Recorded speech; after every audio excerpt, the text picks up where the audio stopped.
Hello everyone, it's Andre here. Today I'm going to show you one of my recent games. So in this game I went for my standard setup, as you may already know, the King's Indian.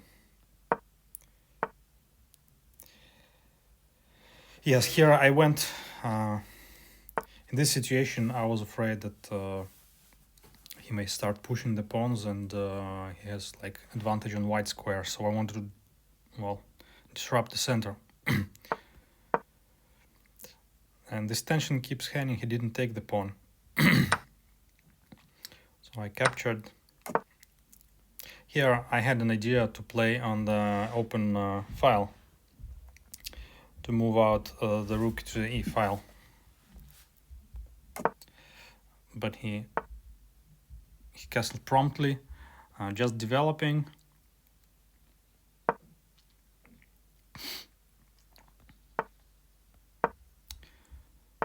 Here jumping back and forth with the knight.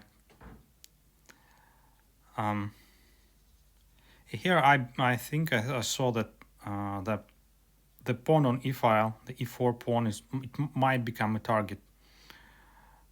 For now it's only defended by the pieces, not by other pawns.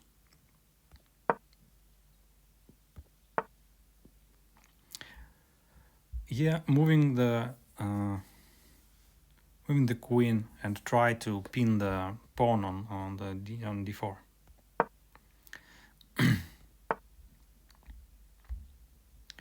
Wanted to open up the diagonal.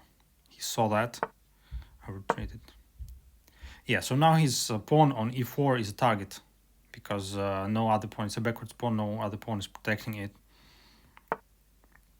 So I immediately try to pile up on that pawn. For now I need one more attacker.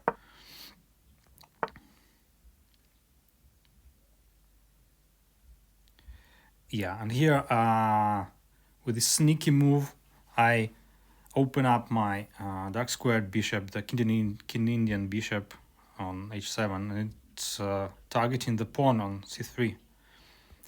Opponents saw that as well.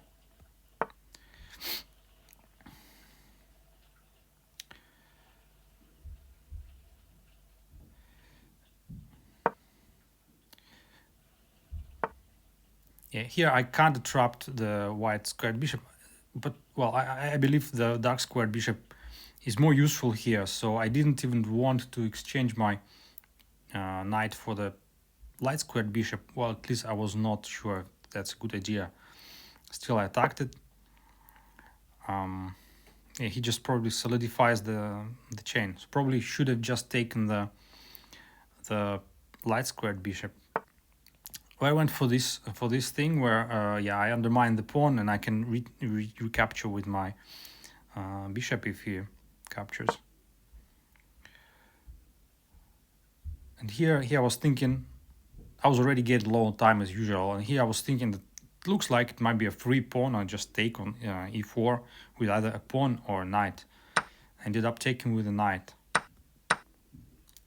And here I have a tempo on the knight, kind of. So biggest change here, and I ended up with one free pawn, which is a good advantage. But I realized it might be hard to hang on to that pawn because, well, I could have.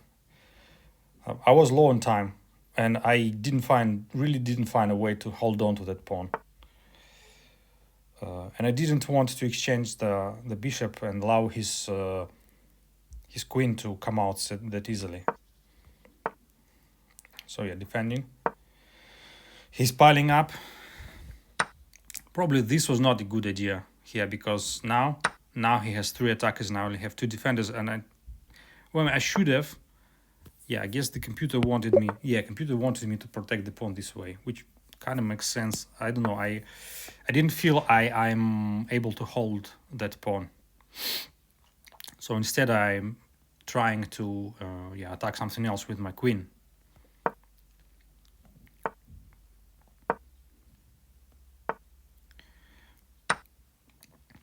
So yeah, I didn't manage to keep the pawn. And I didn't want to take with rook and kind of leave his rooks in the center. So I wanted him to take. That's why I did that. He took. I left the pawn in the center. And then boom, here I understood, well, I may be losing here because my pawn is hanging and my rook is hanging. So I have to protect the rook. I did it. He took the pawn. He has the advantage. I was very low on time. This was a very bad move because he just, well, my opponent didn't capture, but he should have he should have captured the rook and it's pretty much over. But he went for the pawn. So I still have some counter chances here. A few checks. Went for a few checks. I saw that he can block with the pawn, yeah, like this, and I don't have any more checks. Still trying to hold on, trying to do what I can, potentially create some mating threats there, because, well, I'm losing, obviously. He has 4 connected pawns, and yeah. So goes for queen trade. Should I do it? Probably not. Remove my queen. Again offers a queen trade. I refuse again. He does this. Yeah, at all costs I'm trying to avoid trading queens. Yeah, here I see this opportunity for an attack on the back rank. Yeah, sacrifice the pawn, but I thought maybe I can get something out of this attack.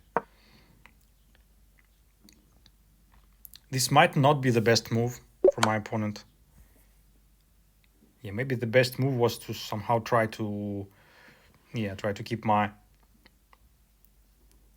king busy. So I went for this check. I was thinking about also checking with the queen, but I didn't see a mate there. But I mean, it becomes a little bit scary for my opponent because his king is exposed.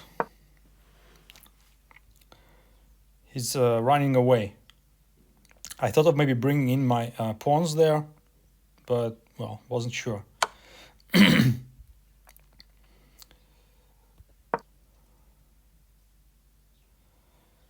We're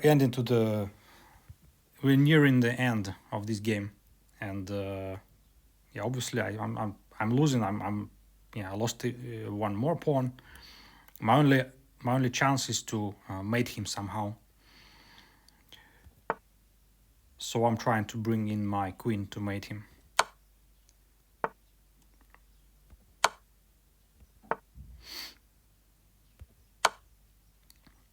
And here it's inevitable that I have to exchange my queen, and basically I'm lost in this rook endgame.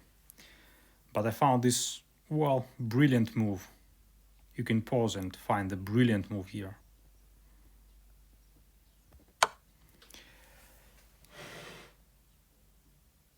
I saw this move in advance, to be honest, and I think my opponent blundered here badly, because now he cannot capture my queen because he's in check. He needs to deal with the check, and the only way he can deal with the check is to sacrifice his queen, which he did, and it was a checkmate.